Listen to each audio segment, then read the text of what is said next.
You are now tuned into Then Radio. If you enjoy our videos, we ask that you consider joining our Patreon to support our channel. Don't forget to like and subscribe so that you never miss a new video. We hope you enjoyed today's episode, and as always, thank you for watching.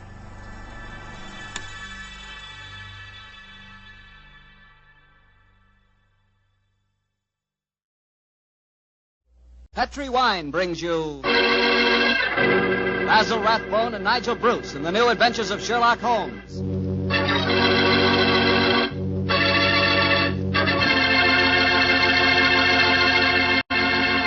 The Petri family, the family that took time to bring you good wine, invite you to listen to Dr. Watson tell us another exciting adventure he shared with his old friend, that master detective, Sherlock Holmes. And I'd like to talk about an adventure myself. An adventure in good eating. It begins with a good wine. Petri California Sauterne. You just serve that Petri Sauterne the next time you have fried chicken. You like fried chicken? Cooked so it's crispy and a beautiful reddish gold color on the outside and just as tender as all get out on the inside. Ah, that's chicken. But wait till you try it with Petri Sauterne. That's a wine. That Petri Sauterne is a pale, delicate golden color. You can just look at it, and you know it's going to be one of the most delicious wines you've ever tasted, if not the most delicious. Petri Sauterne is not only wonderful with chicken, it's great with fish or any kind of seafood, too. Get a bottle of Petri Sauterne. When it's a Petri wine, it's a good wine.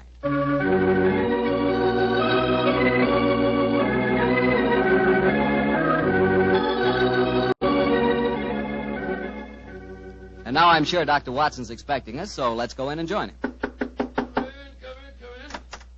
Ah, there you are, Mr. Bartell. Good evening, Doctor. Good evening. Draw up your chair by the fire. That's it. The tobacco's in the jar beside you over there. Thanks. Well, Doctor, all ready for tonight's new Sherlock Holmes adventure? Yes, Mr. Bartell.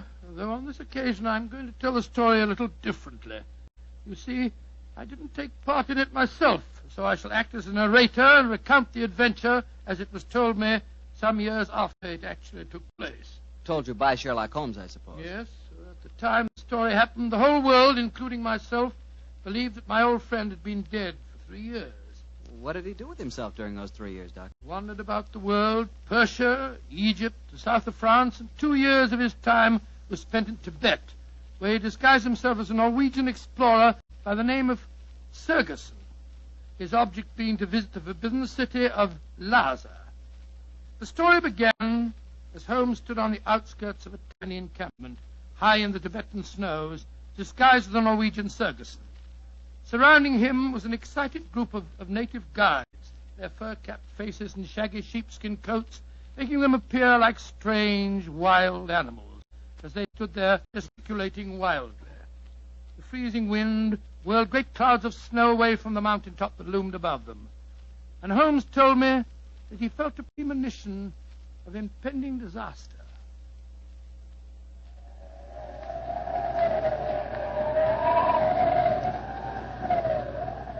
Sir, my men will go no further. They say the goddess of the mountain is angry. If we climb further, she will swallow us up. She will bury us. But we cannot go back now. We have come so far, 1,000 feet, 800 feet higher. We shall reach the pass. We shall be safe. I will not go. We can stay back there in the tents until the goddess of the mountain tells us we may go further. He is right. We can't go. We don't want to go anymore. It's too... Fools! If you stay here in the wilderness, in the village, and the avalanche comes, you will all be buried. You will be swept away. The only road lies upward. We will not go. Back to the tents. The wind is rising. Then I shall go on alone.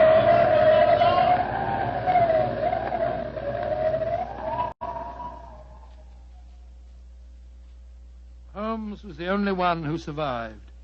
He struggled up the pass that led to safety, the icy gale whipping round him in a frenzy. A few moments after he reached the top, the avalanche occurred.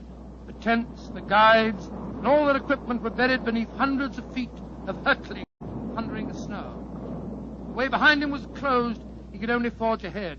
Alone, unaided, he descended the path that led to the plateau beyond. But the goddess of the mountain was still angry. Through the knifing wind and snow he battled on, without food and without, as he told me later, much hope. Even Holmes was helpless in that battle of man against the elements. What happened in that 36 hours he never really knew, except that the wind howled and the driving snow slashed at him without mercy. Finally, his mind began to wander, and he became delirious.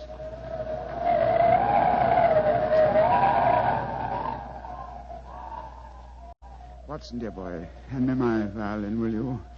Moriarty, I want to introduce to you the goddess of the mountain. I think you will have a lot in common. 291B Baker Street, cabby. For heaven's sake, get me as fast as you can. I think I've caught a chill.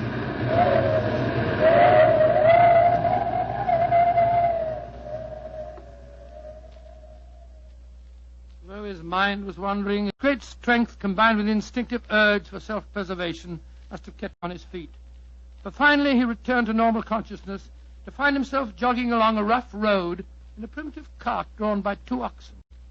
The sun shining on him, and a white girl feeding him warm broth from a cup.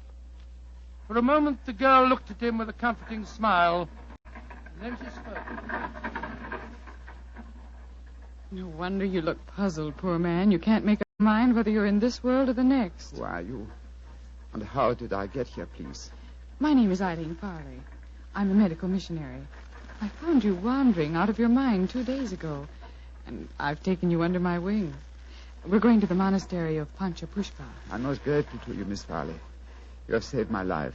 Permit me to introduce myself. My name is Sigurdsson, Olaf Sigurdsson. I'm a Norwegian explorer. Oh, no. No, your name is Sherlock Holmes, and you're a famous English detective. Please, I don't understand you. Mr. Holmes, you've been delirious for the last 2 days.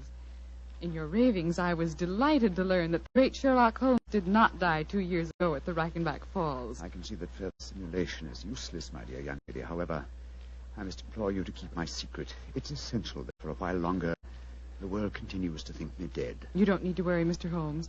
I'm a great admirer of yours, and I promise that no one will ever learn your secret from my lips. Try drinking a little more broth. You're dreadfully weak. Thank you so much. Help me, please. Please, to give me help. Another white man travels the road to Pancha Pushpa. Stop the cart! You need help? My own cart has broken the wheel. We're going perhaps to the monastery of Pancha Pushpa? We are? Good. Pyotr Dmitrievich Borodin, Imperial Russian envoy, will travel with you. Please to make room. Спасибо. Remember my secret. The cart may proceed. Понимаешь? Your name, please, young lady. Eileen Farley. I'm an American medical missionary. I do not approve of missionaries, but you are very beautiful. So Borodin will forgive you. Who is this mujik lying on the floor? He looks half dead. I am half dead, Господин Borodin. My name is Sigurdsson. I am Norwegian. What is a Norwegian doing in Tibet? I have been exploring the mountains. And what, may I ask, is a Russian doing in Tibet, Господин Borodin? What is a Russian doing? You shall see, my friend. To Holy Mother Russia shall belong Tibet. But now let us be gay. We have some hours ahead of us. You like vodka, Miss Farley? I'm afraid I don't drink. Borodin will teach you to drink. Then he will sing you songs of his native Russia. We shall be happy. Ay, chiki, chiki, chiki, gor, vashni, more, Singing. Holmes told me that every note jarred his aching, weary head. After a few hours, the strangely assorted trio arrived at the gates of the monastery. An edifice, as Holmes told me, of great antiquity and of breathtaking beauty, and built in the shadow of a giant mountain. He was fed and bathed, and shortly afterwards he found himself together with his 2 companions in the presence of the head abbot himself, a man of great age and infinite wisdom. The faint chanting of religious music could be heard coming from another part of the monastery. As the old man spoke,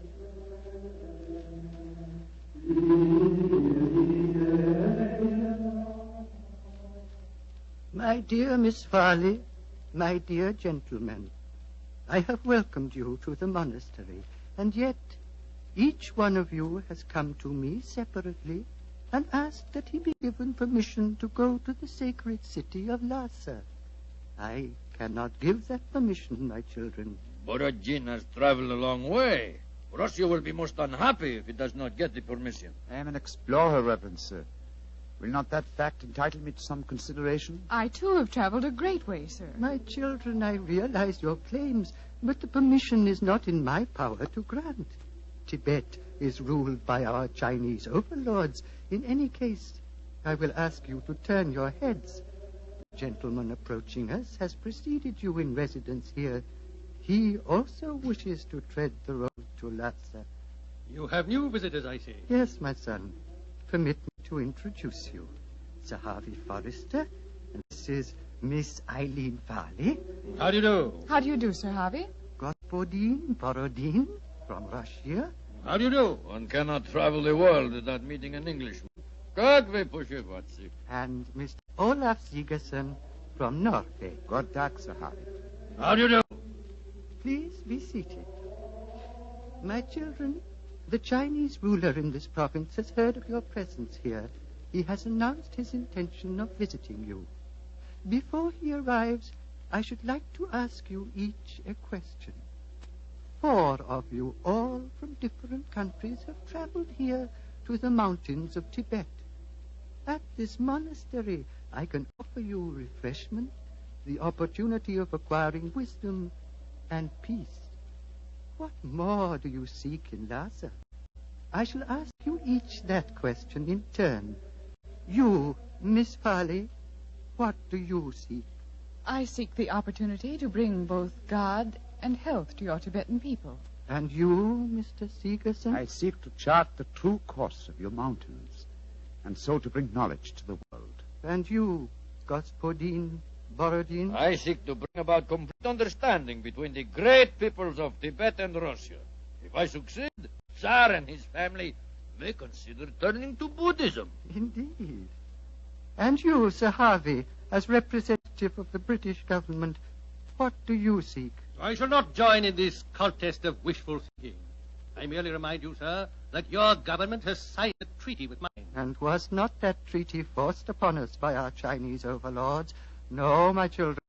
You have advanced brave reasons, but I cannot help remembering that the streams of Tibet bear gold nuggets the size of hazelnuts.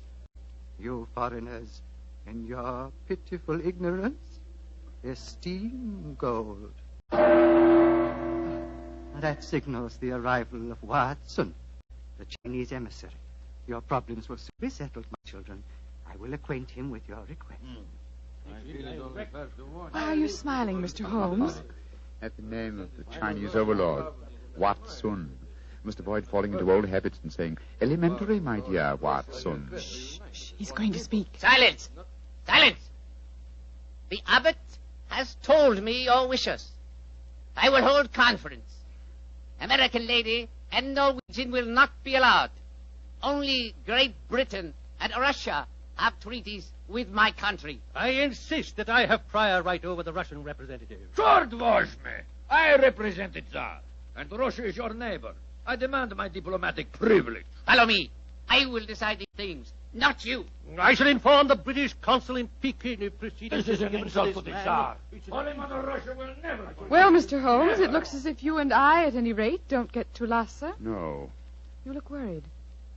Does the journey to Lhasa mean so much to you? it isn't that. I'm worried about the potential danger that hangs over this monastery. Violent forces are at work. What do you mean, Mr. Holmes? As you know, Miss Farley, I have some specialized acquaintance with these matters, and I tell you that I have rarely seen more clearly exemplified that emotional tension which leads to one thing, murder.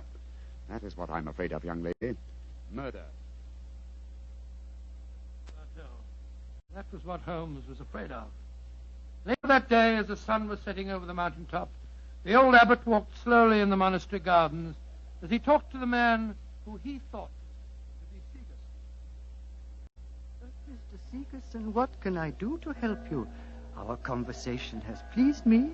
You are a man of rare perception and knowledge. I grant you one worthy to enter Lhasa, but I can offer no hope. Mr. Wa has already rejected the applications of both the Englishman and the Russian. He did that? He did, my son.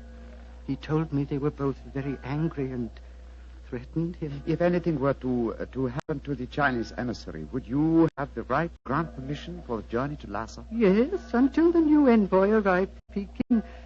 But what are you suggesting, my son? This monastery is a haven of peace, a backwater far from the troubled stream of life. No violence has ever occurred here. I hope it never will. Yet, the Chinese envoy was threatened, you say, Reverend Sir? Yes, my son. He has left the monastery, of course. No, those who come here, even for a short visit, must break bread with us and sleep at least one night. Mr. Wah is quartered in the cell you see before us. Then do you mind if we call on him, Reverend Sir? Of course not, my son, though you will waste your breath in talking to him. He will not give you permission to take the road to Lhasa. He sleeps, my son. Let us not disturb him. If you don't mind, Reverend Sir, I must waken him, if he can be wakened. What can be wrong? I think I know. I'm going in.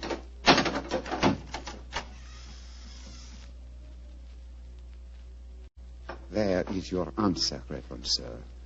He is dead. Yes, sir. Strangled with his own cue.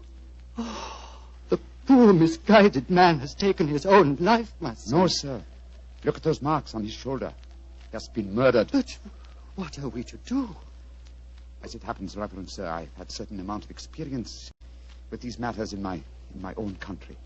If I were to produce the murderer for you with certain proof of his guilt, would you authorize my going to Lhasa? Yes, since for a few days that mission is mine to give, I will grant it.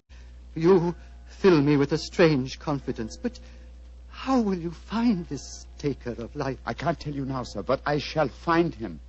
All that I require is a little assistance from you, sir. Of course. What is it? Let us both leave the cell, post a guard here, and give him strict orders that no one is to enter unless accompanied by me. Very well. But, my son, where are you going? Before very long, sir, I hope to be on my way to Lhasa.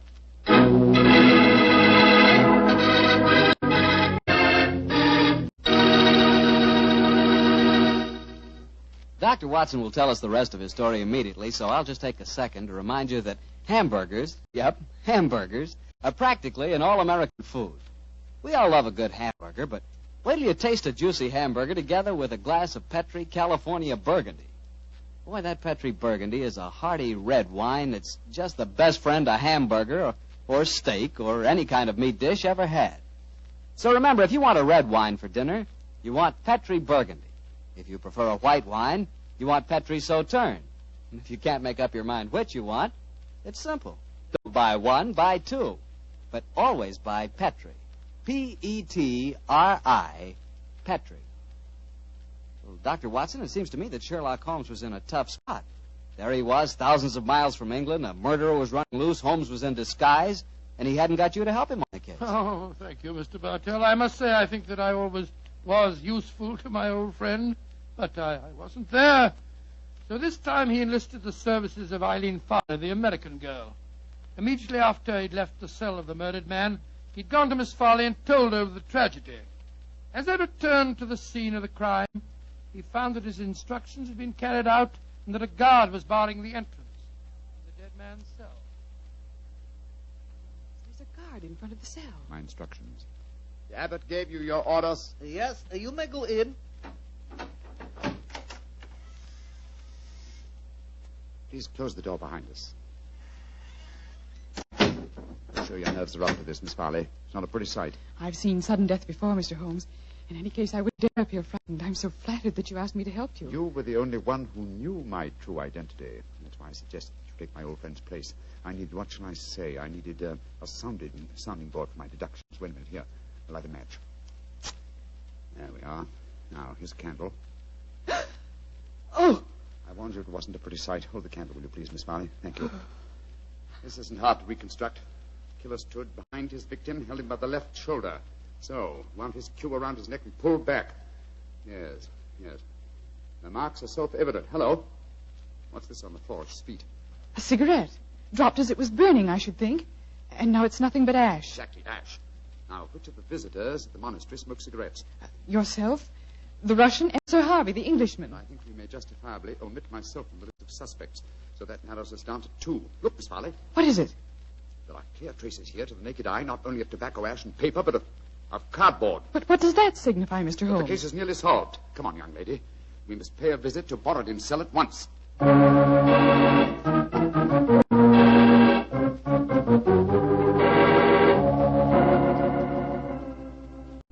Arguments. Always, Sir Harvey Forrester, you give me the argument. But, my dear Borodin... I am not your dear Borodin. I'm Pyotr Dmitrovich Borodin, ambassador of Holy Mother Russia. I'm no friend of yours. Come in. The missionary girl and the sick Norwegian. Come in. We will drink vodka, and I will sing Russian songs for you. We haven't come here to listen to songs. The Chinese envoy was murdered tonight. So we have been told, my dear. Sir Harvey and I are very happy because of his death, are we not? Well, I won't pretend I'm heartbroken. Rasputin Borodin. What is it, Norwegian? You were in the cell tonight at the time of the murder. Huh? That's a lie. I can prove it. In that cell, I just found ashes, of totally burned cigarette ashes that included fragments of cardboard. Only a Russian cigarette has a cardboard mouthpiece. What you can or cannot prove is of no interest to me, Sigurdsson. He's very obstinate tonight, Sigurdsson. We've just been having a political argument. Couldn't agree on a single point, except on the danger of the common man. He was telling me of the most extraordinary revolution in his estates. Do you know they chop off one of his hands? Dreadful. Your hand, Borodin. Which one? As God was merciful, my left hand. The one beneath your glove? Is made of wax, my good Norwegian. Is made of wax. Well, see for yourself. Extraordinary. It's more than that. It is conclusive proof. What do you mean, Mr. Sigurdsson? I cannot tell you now. I must leave you here. Let me warn you, the three of you will be well advised to keep an eye on each other. Meanwhile, I must see the abbot. Why, Mr. Sigurdsson? Because now I know who murdered Vatsun.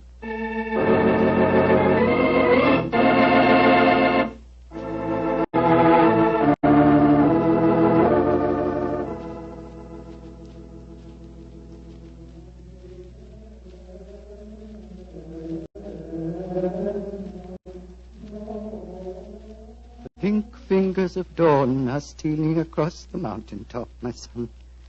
Soon you will be on your way to Lhasa. Yes, Reverend Sir.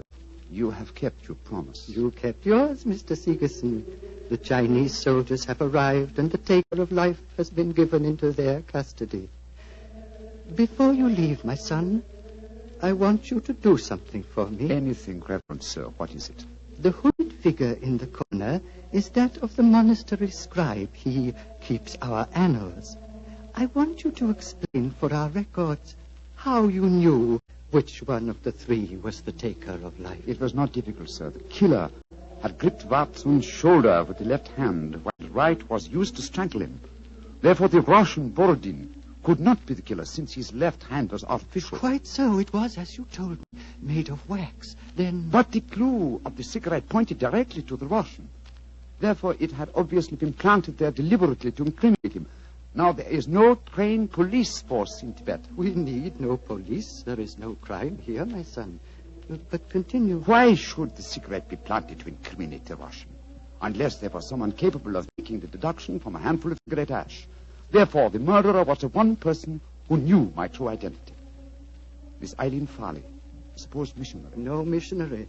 As it transpired when she confessed, no American. No, a Secret Service agent of German origin, seeking to reach Lhasa before the Russians, and infuriated by Vatsun's denial of passage. Any Secret Service is better off without such employee. She will pay for her mortal sins. May she redeem herself in her next place on the wheel. My son. Yes, Reverend Sir.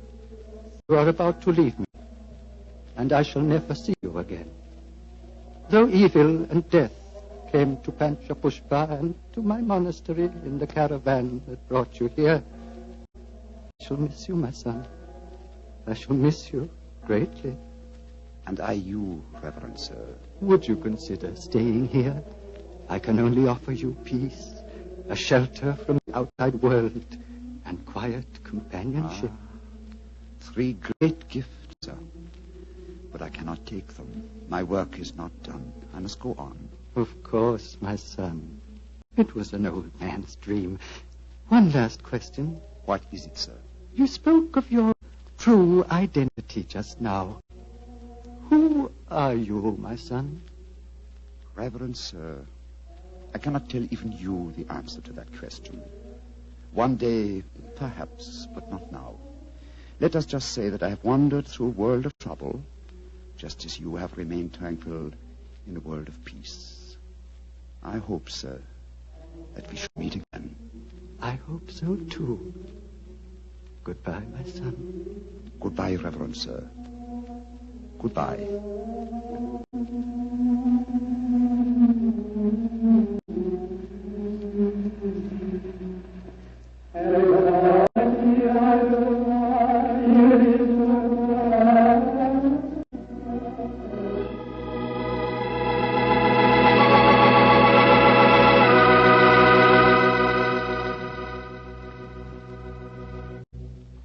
Doctor, that was really an unusual story.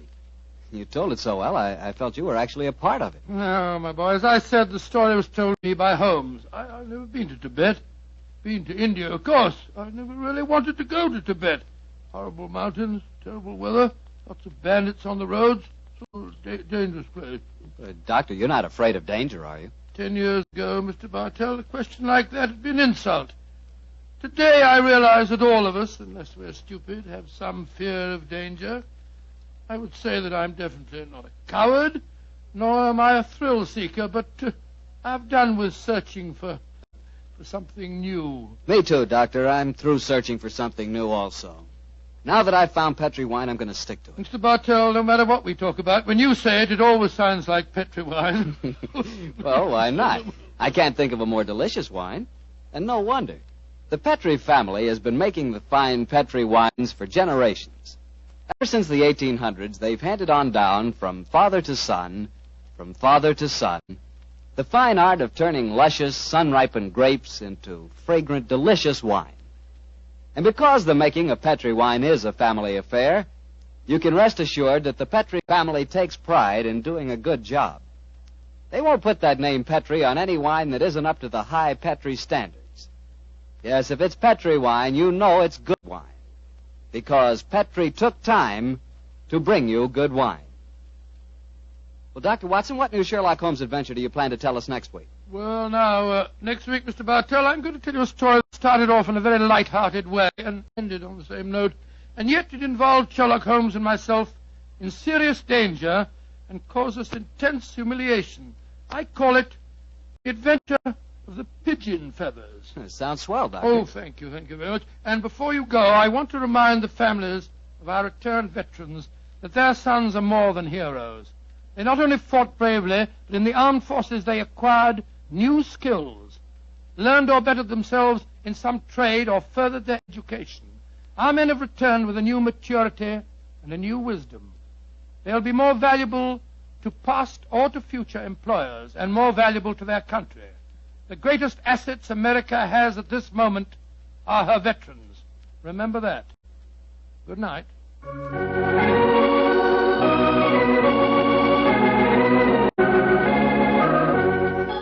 Tonight's Sherlock Holmes adventure was written by Dennis Green and Anthony Boucher and was suggested by incident in the Sir Arthur Conan Doyle story, The Adventure of the Empty House. Music is by Dean Foster.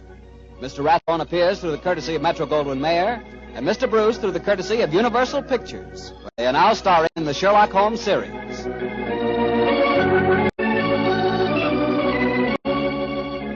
The Petri Wine Company of San Francisco, California, invites you to tune in again next week, same time, same station. Sherlock Holmes comes to you from our Hollywood studios.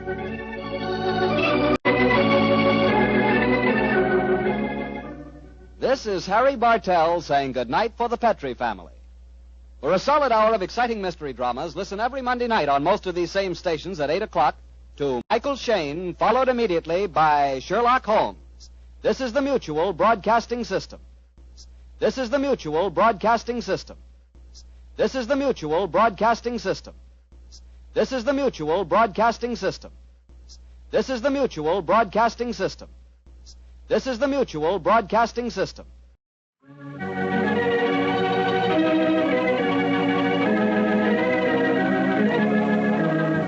In 1945, I considered myself a very lucky man because I was the announcer on the new Adventures of Sherlock Holmes. My name is Harry Bartell. Won't you join me now as I reminisce about those wonderful days of dramatic radio?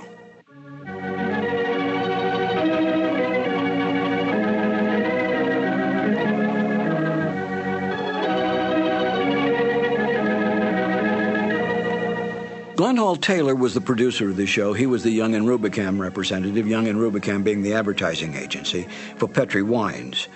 And Edna Best, in the season that I was on the show as the announcer, was the director. So that Glenn Hall would provide commercial material and so forth for Edna's use, and then Edna directed the show in the booth.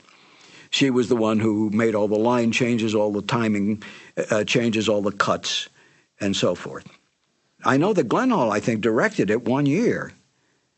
I got the Sherlock Holmes show by accident. I came over to CBS Studios on Sunset Boulevard one day to rehearse for another show, and the lobby was loaded with announcers. Practically every announcer in Hollywood was there. I couldn't figure out what was going on, and as a secretary came out with her list and said, George or Sam or whoever, I said, what's going on here? And she said, they're auditioning for a new show. And I said, who's holding the audition? They said, Edna Best. Edna Best was a lovely, lovely lady. I had worked with her on other shows. And I said, if she has a moment, let me sneak into the studio, if you don't mind, just to say hello, and I'll come right back out. She said, I'll ask. So she came out a little later and said, you can go in for just a second. I went in, stepped in front of the microphone, which was set up in the studio, and said, Edna, I came in to say hello. Hello, bye-bye. And I started to leave. And she said, aren't you going to read? And I said, well, no, I hadn't planned to read. She said, well, as long as you're here, read anyway. So she gave me the copy that they were auditioning. And I said, thank you very much. It's been a pleasure to see you again. And I left, never dreaming that I would ever get it. Because there were big name announcers, the Ken Carpenters, the Ken Niles, the Wendell Niles, a whole bunch of them. And sure enough, I got a call, and that's how I wound up on the show, because I happened to be in CBS at that time. Petri Wine brings you Basil Rathbone and Nigel Bruce in the new Adventures of Sherlock Holmes.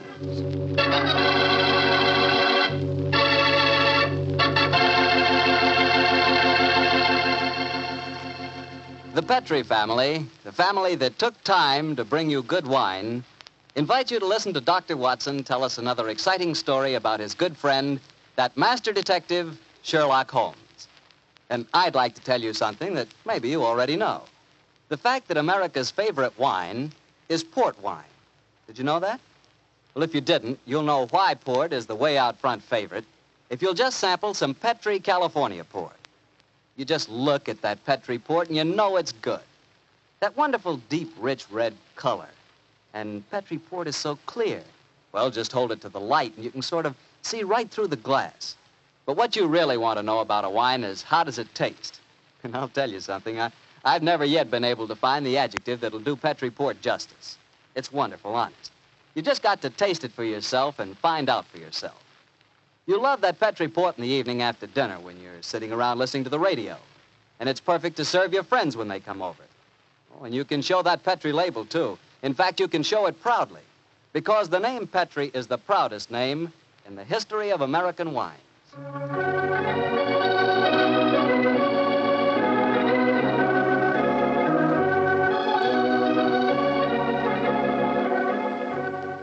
And now I'm sure our old friend Dr. Watson's ready for us, so let's go in and join him. Come in. Good evening, Mr. Bartell. Good evening, Doctor. Well, the puppies seem very happy tonight. Yeah, tonight, yes, but you should have seen them this afternoon. I doubt if there were two more frightened little dogs in the whole of California. Winnie, now you control yourself. What happened, Doctor? Well, I took them for a walk on the beach. As we were scrambling round a rocky point, a seal popped his head up in the water quite close to us. What'd the puppies do? Oh, both of them barked at it furiously. And the seal? Blew a few bubbles and then barked right back. I don't know what the world's speed record is for short-legged dogs, but I'm sure they broke it. You know, Doctor, I'll have to join you on one of those afternoon strolls of yours. You always seem to be having such exciting adventures. Oh, and talking of that, how's about tonight's new Sherlock Holmes adventure? Well, I'm all ready for you, my boy. In fact, I was looking over my notes on the case just before you arrived. This is another story in which Sherlock Holmes' elder brother, Mycroft, played an important part.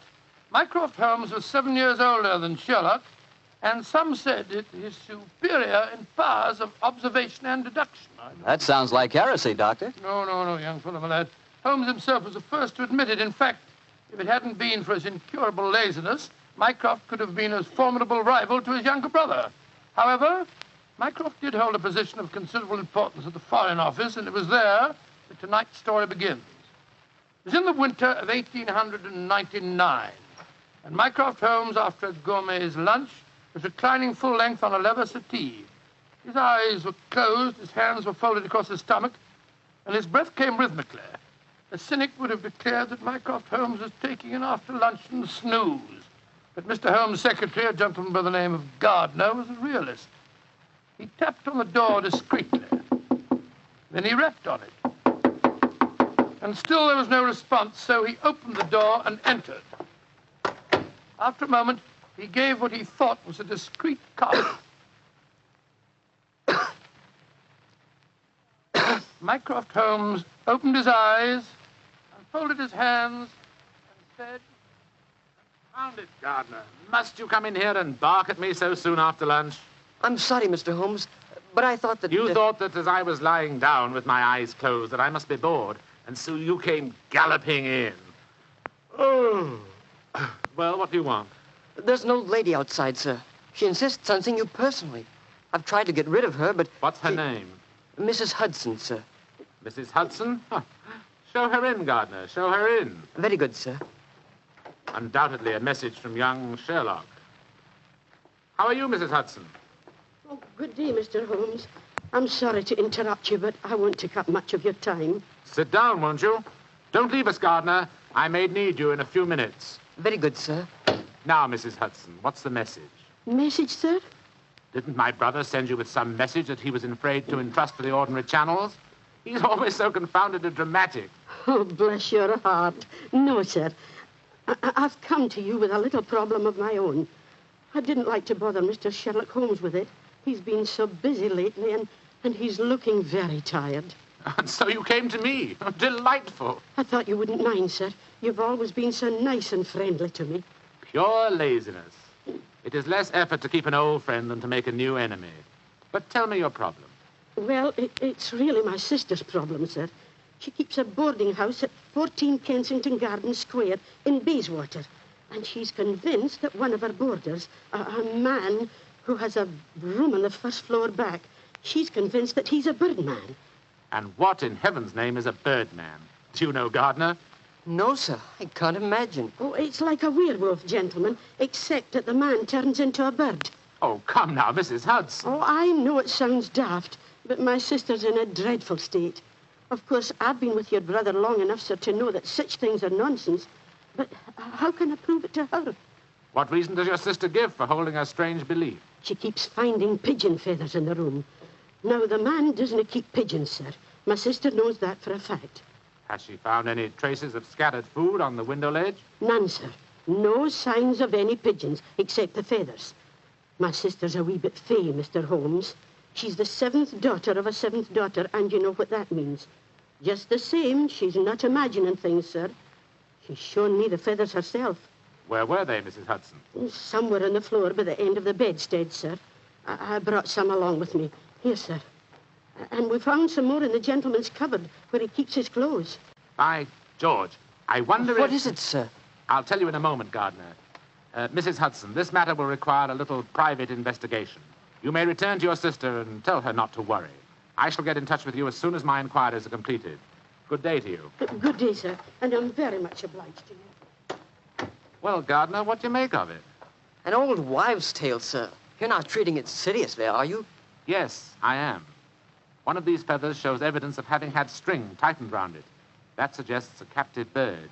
Now, a captive bird smuggled into an obscure boarding house would point to something of the greatest importance to us, Gardner. By George, sir. You mean carrier pigeons? Exactly. And remember that we're at war and that the Boers have obtained several important and highly confidential secrets of ours lately. We know there's a leak somewhere. This requires an active investigator who can work with discretion. Now, I could work with discretion, but I don't feel too active at the moment. Ah, I have it. I want you to write this letter to my brother. Disguise your hand, use plain, cheap notepaper, and don't sign the letter. He won't be able to resist that combination. Are you ready, Gardner? Yes, sir. Very well, then. My dear Mr. Sherlock Holmes, we know of your proposed investigation of the tenant in the first floor back at 14 Kensington Gardens Square. We warn you, as you value your life, keep away from the case.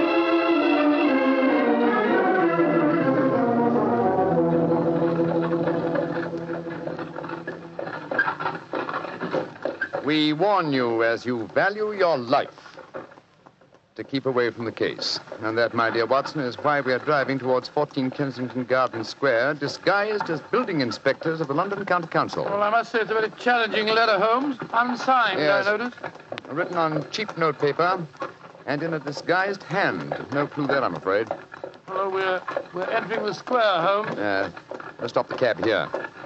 You can drop us here, cabby. Right you are, Governor. It would seem a little incongruous in these costumes for us to arrive in a cab. Yes, I suppose so. Here you are, cabby. Oh, thank you, Governor. Supposing this mysterious tenant of the first floor back should be in his room when we get there. Then we must hope that our disguises are convincing and keep our wits about us. Now, this may be a trap. Yes, just what I was going to say. After all, you've never heard of 14 Kensington Gardens Square until you received an unsigned letter 2 hours ago warning you to keep away from it. I don't like the look of it. There we are, number 14.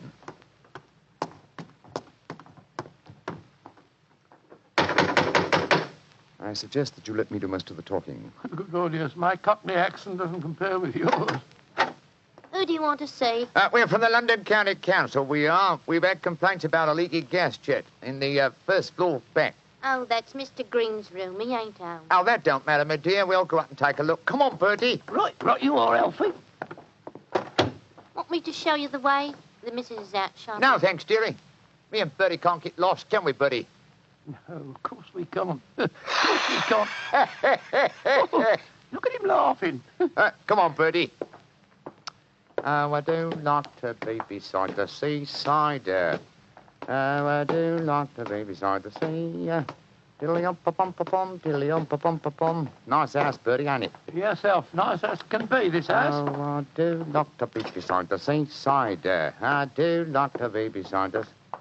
There we are. First floor back. Better make sure the bloke ain't home. Oh, I do like to be beside... No, he ain't home, Alfie. Huh? No, well, all right, let's go in.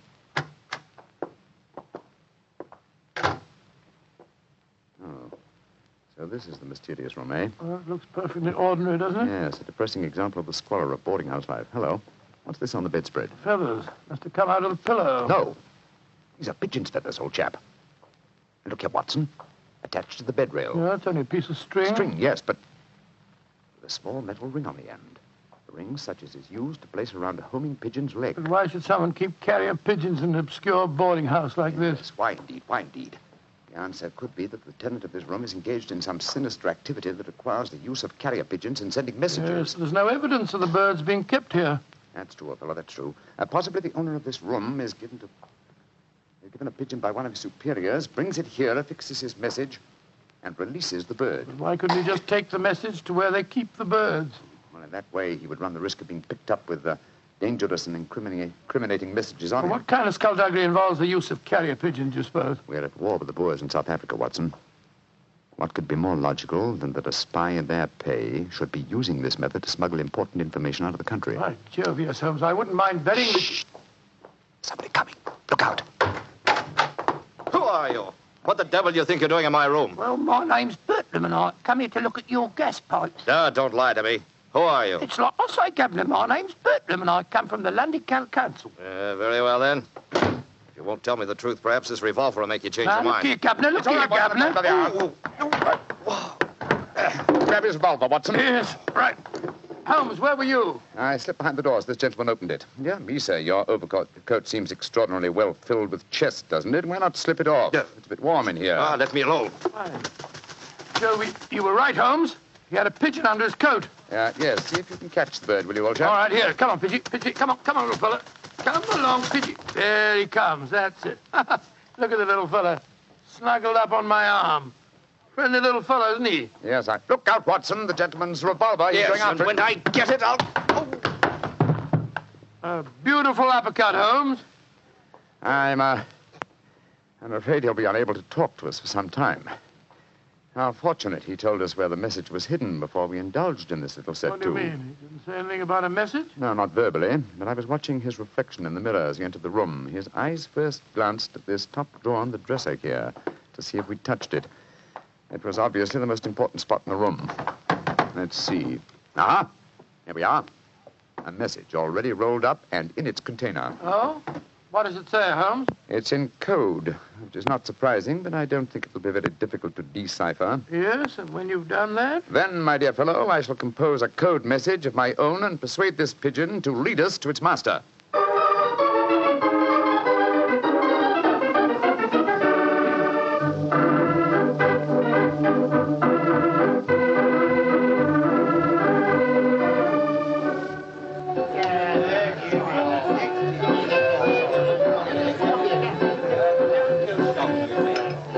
I can see from your puzzled expression, Watson, that you're wondering why I brought you to Dexter's Music Hall in the Edgware Road. Well, I must confess I'm a little confused, Holmes. First of all, we go to Baker Street and you spend hours poring over some obscure book. Then you write out a message, attach it to a pigeon, and let it loose. And now you bring me here. I hate to question you when you're working, but I should be glad if you'd give me some idea of what's going on. Of course, old chap. At times I must seem confoundedly mysterious, I'm sure. Here's the situation. The obscure book I was studying was a table of ciphers. I was trying to decode the message we found in the room on the first floor Well, back. obviously you succeeded, or we wouldn't be here. Yes, the key word was Louis Botha, the name of the Boer leader.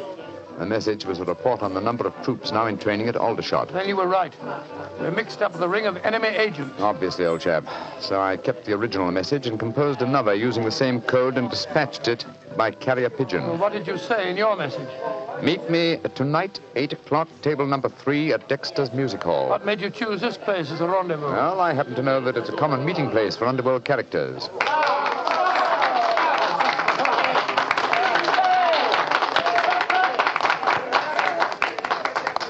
And which is table number 3? The one over there in the corner. I reserved it. Then why don't we go and sit down there instead of standing it here at the back? I thought we'd give our visitor the opportunity of showing his hand first. He won't be expecting Sherlock Holmes and Dr. Watson, I fancy.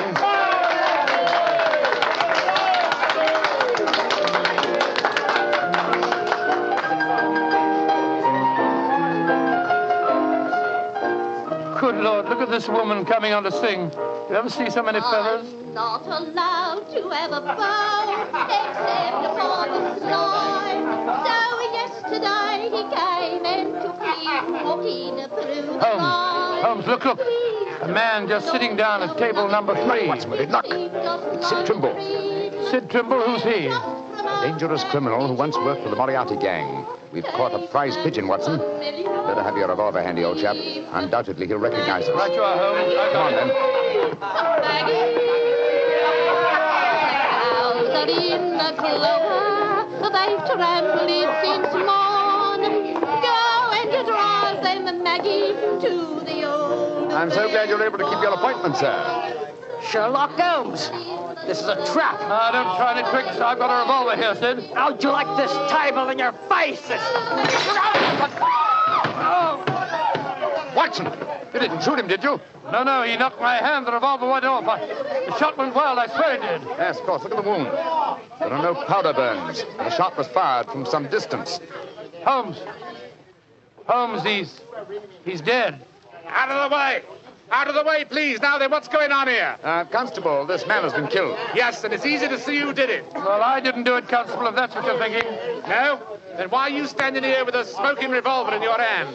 Come on, you're under arrest. But you can't arrest me. I'm Dr. Watson, and this is Mr. Sherlock Holmes. I don't care if you're the King of Siam and the Bishop of London himself. You're under arrest, and I'm taking you both to Scotland Yard.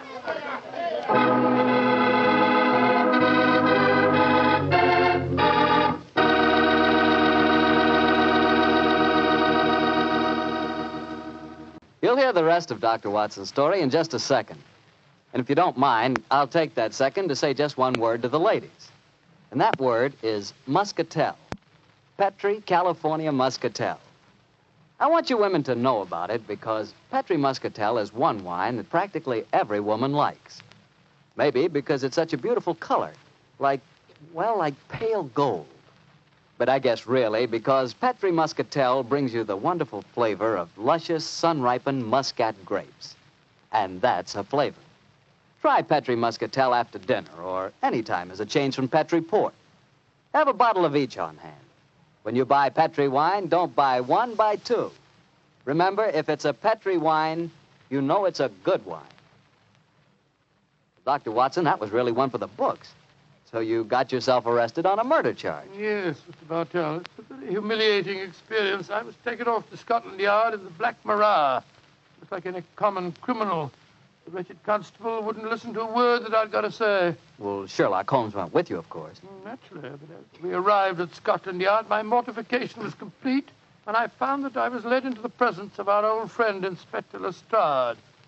Holmes spoke to him at some length, but I could see from Lestrade's expression that my position was a very serious one. Now can see what it is, Mr. Holmes. You see, I know you both. But I must say there are lots of them here at the Yard as don't like what they call your high-handed methods. But, Lestrade, personal likes or dislikes have nothing to do with this. No, of course they haven't. This is purely a matter of evidence. Well, I know that, Dr. Watson. And the constable's evidence was as clear as the nose on your face. The dead man was shot through the head, and you were standing in front of the body with a drawn revolver in your hand. But, my dear Lestrade, there were no powder burns on the wound. Yeah, that's what you tells me, Mr. Holmes. But I'll have to wait for the official report on that. The police surgeon's examining the body now. You understand, gentlemen, I'm not saying I'm sorry that Sid Trimble's dead. He's been a thorn in our side for a good many years. In fact, here's the police surgeon now. Dr. Hendricks, this is Mr. Sherlock Holmes and Dr. Watson. How do you do? How do you do, gentlemen? I'm a great admirer of you both, and I'm sorry to see you in such a very unfortunate plight. Thank you, Doctor. Thank you. What were your findings, Dr. Hendricks? Well, I just extracted the bullet, Lestrade, and I'm very much afraid it's the same make and caliber as the one missing from Dr. Watson's revolver. Yes, but that doesn't prove that I fired the fatal shot. A .45 Colt's a very common weapon, Doctor. It proves nothing. Dr. Hendricks, as I was just saying to Inspector Lestrade before you came in, the only fact that would show my friend guilty would be powder burns on the wound, thereby proving that the bullet had been fired from close range. I entirely agree with you, Mr. Holmes. Then, as there were no powder burns on the... but there are powder burns, Mr. Holmes. What? Very distinct ones, too.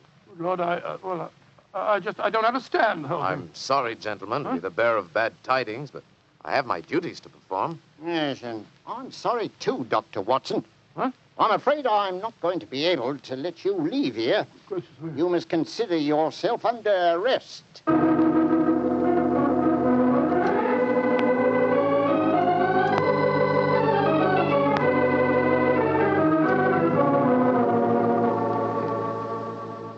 Holmes, I never felt more despondent in my life. Oh, cheer up, old chap. Well, how can I?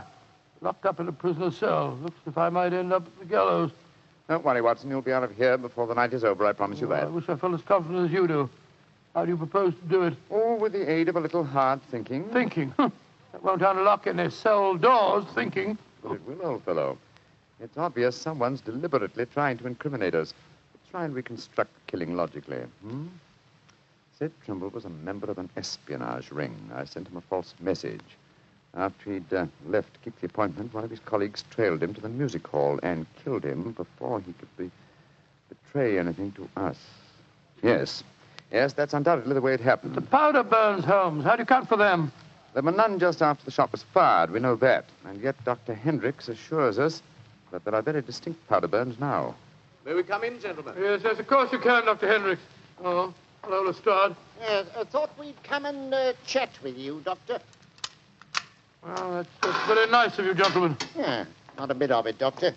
You know, it hurts me to see you in here, and that's a fact. And I can't bear to see a fellow medico in such plight without coming in to see what I can do to help, Watson. Yeah.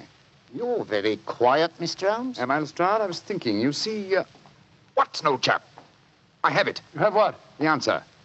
You'll sleep in Baker Street tonight after all. Mr. Holmes, what are you talking The about? murder of Sid Trimble. The incriminating powder burns were obviously faked. Watson and I know that, whether you and Dr. Hendricks believe it or not. The question is, how were they faked? I think I have the answer. Dr. Hendricks. Yes, Mr. Holmes? If a blank cartridge were fired at the wound after death, it would produce powder burns, wouldn't it? Undoubtedly. Yeah, but who could have done that, Mr. Holmes? Ah, that's the point, Lestrade. Who had the opportunity? The constable who brought the body here. True, old chap. Huh? Also, you, Dr. Hendricks. That's perfectly true. Yeah. Well, I had the opportunity too, Mr. Holmes. I spent half an hour in the morgue alone with the body when it first come in. Well, you've narrowed it down to 3 suspects, Holmes. I hope I don't hang before you find the real killer. I found him, Watson. Why, What? who is he, Mr. Found him? Holmes? The answer is simple, Lestrade. The powder burns were certainly faked by a blank cartridge.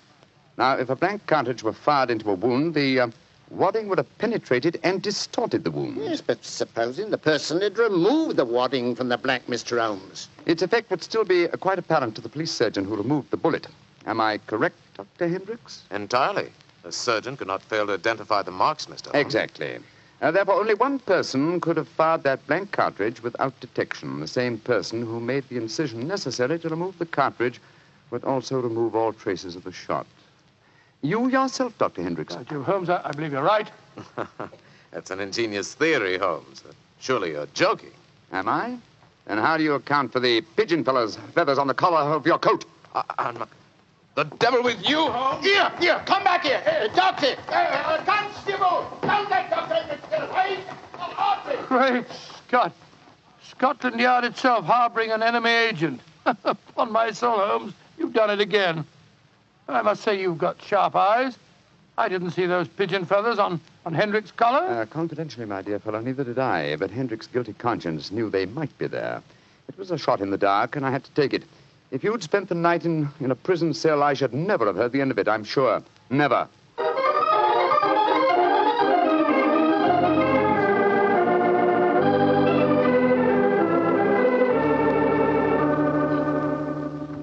I want to see Mr. Mycroft Holmes, please.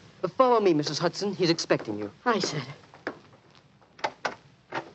Ah, there you are, Mrs. Hudson. Come and sit down. Oh, thank you, sir. I got your message and came over right away. In the first place, Mrs. Hudson, you may tell your sister that she needn't worry any more. I'm sure she'll find no more pigeon feathers in her room on the first floor back. No, sir, thank you. But she knows the fact, because the birdman left her yesterday for good. Some strange men came and took him away, and today she's let the room to a nice young commercial traveller. I'm really sorry to have bothered you with her troubles, sir. I'm very glad you did, Mrs. Hudson. Thanks to your information, an enemy espionage ring has been broken, and the British government is deeply grateful to you. You're always one for a joke, aren't you, Mr. Holmes? Well, I'm glad you're not angry with me. I'll be going now, sir. Just one more favor I'll ask before I go, though. Anything, Mrs. Hudson. What is it? Please don't tell your brother about this, sir. He'd be so angry with me for wasting your time.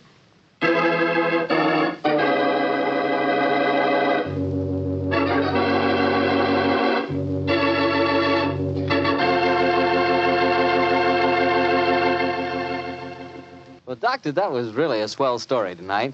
Although it was a bit unexpected for you to have been arrested. Yes, indeed. Mr. Bartell, when you're a detective like Holmes or a doctor like myself, well, you've got to be prepared to meet the unexpected every once in a while.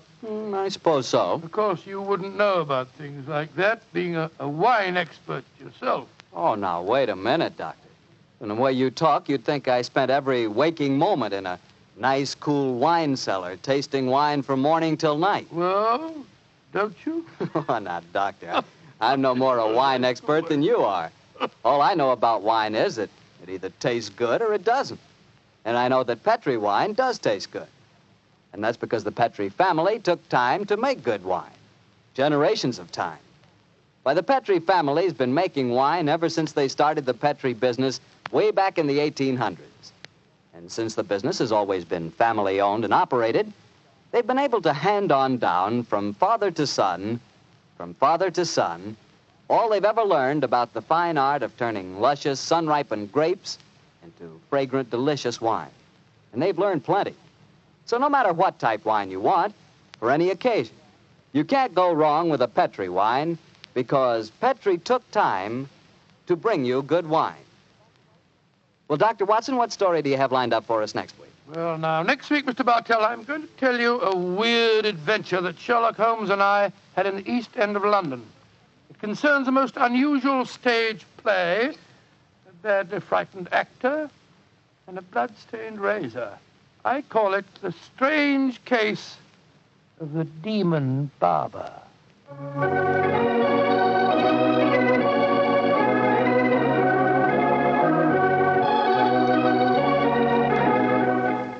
Tonight's Sherlock Holmes adventure was written by Dennis Green and Anthony Boucher and was suggested by an incident in the Sir Arthur Conan Doyle story, The Greek Interpreter.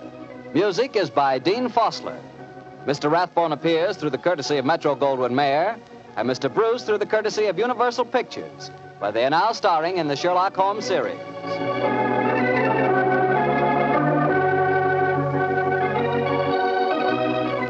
The Petri Wine Company of San Francisco, California, invites you to tune in again next week, same time, same station. Sherlock Holmes comes to you from our Hollywood studios. This is Harry Bartell saying goodnight for the Petri family. For a solid hour of exciting mystery dramas, listen every Monday on most of these same stations at 8 o'clock to Michael Shayne, followed immediately by Sherlock Holmes. This is the Mutual Broadcasting System. This is Harry Bartell.